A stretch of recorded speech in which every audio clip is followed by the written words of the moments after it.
Mumbai crime branch की बड़ी कार्रवाई, 50 लाख की फिरौती मांगने वाले किडनैपिंग गैंग का भांडाफोड़, 7 आरोपी गिरफ्तार। नमस्कार, शाखा नौ न्यूज में आपका स्वागत है। मैं खुशी नायक। मुंबई पुलिस की क्राइम ब्रांच ने एक संगठित और बेहद खतरनाक किडनैपिंग गैंग का पर्दाफाश किया है। 13 जून को 2 व्यक्तियों के अपहरण की घटना सामने आई थी, जिसके बाद इस मामले में 10 जुलाई को ओशिवरा पुलिस स्टेशन में शिकायत दर्ज की गई।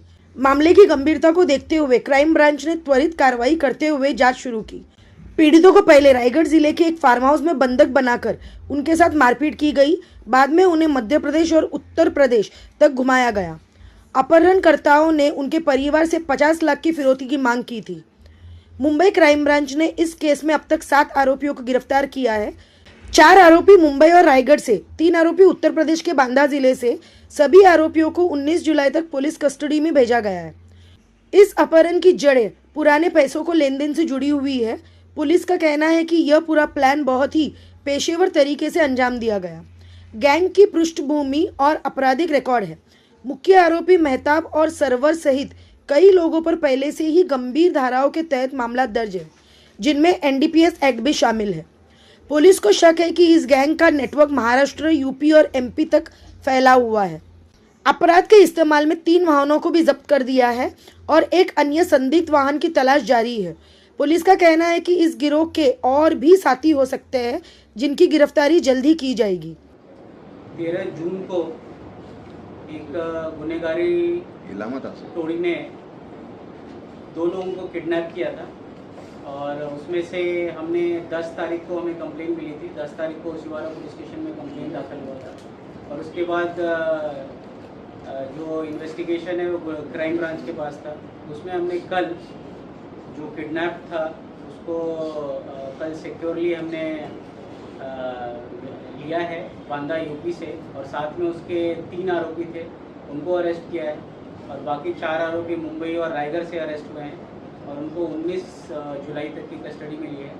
इसमें जो कारण था किडनैपिंग का, पैसे का लेन देन था पहले का, और जो किडनैपर्स हैं उन पर पुराने काफ़ी सारे FIR रजिस्टर्ड हैं, जिसमें NDPS के केसेस हैं, मौका है, डकैती, अटेम्प्ट टू डकैती, आर्म्स एक्ट, ये सारे केसेस हैं। अभी आगे के इन्वेस्टिगेशन में इनका और क्या क्या लिंकेजेस हैं और क्या कहाँ ये गए थे, तो जो प्राइमा फेसी इन्वेस्टिगेशन है अभी तक उसमें ये आया है कि इनिशियली इन्होंने इनको रायगढ़ के एक फार्म हाउस में रखा था, वहाँ इनके साथ मारपीट की थी और फिर इनको लेके स्टेट के बाहर मध्य प्रदेश और यूपी भी गए और फाइनली ये यूपी में हमारी टीम को मिले और आज हम इनको लेके आए। किडनैपिंग का मेन मतलब क्या था कि किडनैप किया, थोड़ा विस्तार से बता पाएंगे?